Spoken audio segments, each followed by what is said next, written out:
प्रदेश कार्य समिति की बैठक और इस बैठक में बीजेपी के आला नेताओं ने शिकस्त से सीख की सलाह दी। पार्टी अध्यक्ष जेपी नड्डा ने कांग्रेस पर करारा वार किया। बोले, लोकतंत्र की हत्या करने वाले आज अपने को संविधान का रक्षक बता रहे हैं। उन्होंने दो टूक कहा कि विपक्षी साजिश कामयाब होने वाली नहीं और देश जानता है कि बीजेपी ही भविष्य की पार्टी है। यूपी के सीएम योगी आदित्यनाथ ने माना कि पार्टी को अति आत्मविश्वास का खामियाजा भुगतना पड़ा। बैठक में हार की समीक्षा के साथ साथ आगे की तैयारियों पर विस्तार से चर्चा हुई है। कई खास मेहमान राकेश त्रिपाठी, राष्ट्रीय प्रवक्ता बीजेपी के, सुनील सिंह यादव प्रवक्ता समाजवादी पार्टी के, सुप्रिया श्रीनेत प्रवक्ता कांग्रेस पार्टी की, अनिल दुबे प्रवक्ता आरएलडी के हमारे साथ जुड़ रहे हैं। एमएच खान साहब हमारे साथ पॉलिटिकल एनालिस्ट के तौर पर जुड़ेंगे, लेकिन सबसे पहले ये रिपोर्ट।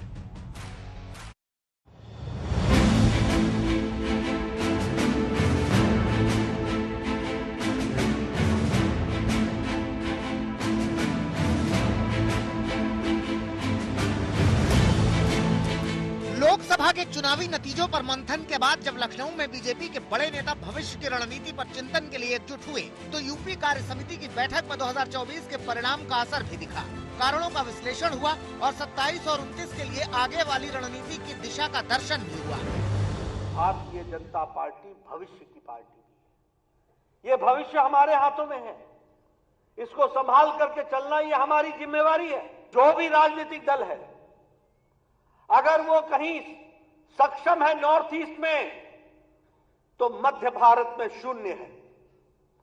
अगर कोई सक्षम है उत्तर भारत में, तो वो दक्षिण भारत में दिखने को नहीं मिलती है। अगर वो सक्षम है पश्चिम भारत में, तो पूर्व में उसका नाम लेवा भी नहीं है। ये अकेली भारतीय जनता पार्टी है जो पैन इंडिया पार्टी है, अखिल भारतीय पार्टी है, हर जगह है। लोकसभा के चुनावी नतीजों के बाद से यूपी के सियासी गलियारों में हलचल है। कार्य समिति की बैठक में तय हुआ कि कई सीटों पर हार की वजहों को ध्यान में रखते हुए काम किया जाएगा। साथ ही चुनावी अभियान में जिस तरह से विपक्षी दलों ने प्रचार का एजेंडा चलाया, उसी अंदाज में विरोधियों को जवाब दिया जाएगा। तो अति आत्मविश्वास कहीं न कहीं हम लोगों को जहां चोट पहुंचाने में, उस विश्वास पर खरा उतरने में, उन अपेक्षाओं पर खरा उतरने में, जहां कहीं न कहीं उस विश्वास पर कहीं न कहीं चोट पहुंची, वहीं साथ ही साथ जिस विपक्ष ने चुनाव के पहले हिम्मत हार करके बैठ गया था, वो आज फिर से उछल कूद करने का कार्य कर रहा है।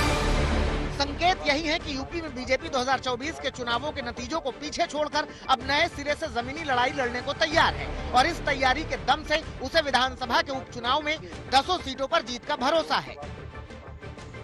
कोई कारण नहीं 10 की 10 उपचुनाव फिर से भारतीय जनता पार्टी अपने पक्ष में करने में सफल हो, लेकिन इसके लिए आज से जुड़ना पड़ेगा, लगना पड़ेगा।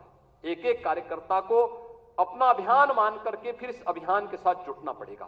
कार्य समिति की बैठक के साथ यूपी बीजेपी का विजन साफ है। साथ ही हमला विपक्षी दलों पर है, जिसका असर प्रस्ताव में भी साफ दिखा।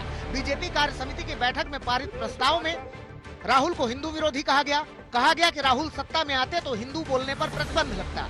एक हाथ में संविधान, दूसरे में समता का निशान लेकर चुनावी तैयारी की जाएगी। छत्रपति शिवाजी, ज्योतिबा फुले को पथ प्रदर्शक बनाकर पार्टी आगे बढ़ेगी। कार्य समिति की बैठक में राहुल पर हमला हुआ तो प्रदेश अध्यक्ष भूपेंद्र चौधरी ने अखिलेश यादव को नसीहत दे डाली। अखिलेश यादव जी, मैं आपको सावधान कर रहा हूं कि कांग्रेस भस्मासुर है और बहुत ही जल्दी आपको ठिकाने लगाने का काम करेगी। कांग्रेस की नजर में आपके मुस्लिम वोट पर है। कांग्रेस की सोच और उनकी कार्यशैली लोकतंत्र की कोई गुंजाइश नहीं है। कांग्रेस का एक इकोसिस्टम है जो हारने वालों को जीता हुआ बताकर जीतने वालों पर प्रश्न खड़े करता है। और यूपी बीजेपी अध्यक्ष के इस बयान पर जवाबी हमले में देर नहीं लगी। भूपेंद्र चौधरी जी, आपने अपनी कार्य समिति की बैठक में नड्डा जी को क्या सिर्फ इसलिए बुलाया है कि आप अखिलेश यादव जी को सावधान कर सके? क्या देश में हिंदू मुस्लिम वोट बैंक की बात कर सके, या आप अपने कमजोरियों का मंथन करने के लिए बुलाया है?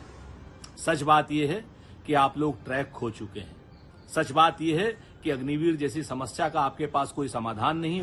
जिस बैठक में भारतीय जनता पार्टी को चिंतन करना है कि कैसे हारे, कैसे उत्तर प्रदेश में आधी से भी कम सीट रह गई, कैसे जनता ने नकारने का काम किया, भारतीय जनता पार्टी के नेता वो भारतीय जनता पार्टी की सरकार पे ही भ्रष्टाचार के आरोप लगा रहे हैं। भारतीय जनता पार्टी के विधायक वो भारतीय जनता पार्टी की हार की भविष्यवाणी कर रहे हैं। चिंता भारतीय जनता पार्टी को अपनी करनी चाहिए थी, लेकिन भारतीय जनता पार्टी की मीटिंग में भूपेंद्र चौधरी जी वो समाजवादी पार्टी को सलाह दे रहे हैं। समाजवादी पार्टी को भारतीय जनता पार्टी की किसी सलाह की आवश्यकता नहीं है। आने वाले समय में यूपी में 10 सीटों पर उपचुनाव होने हैं। लोकसभा चुनाव के नतीजों के बाद ये चुनाव बीजेपी के लिए भी बेहद अहम है। बैठक के बाद बीजेपी का जमीनी प्लान तैयार है और विपक्षी दल फिर से नए सियासी घमासान के लिए भी तैयार हैं। लखनऊ से समर्थ श्रीवास्तव के साथ आज तक ब्यूरो।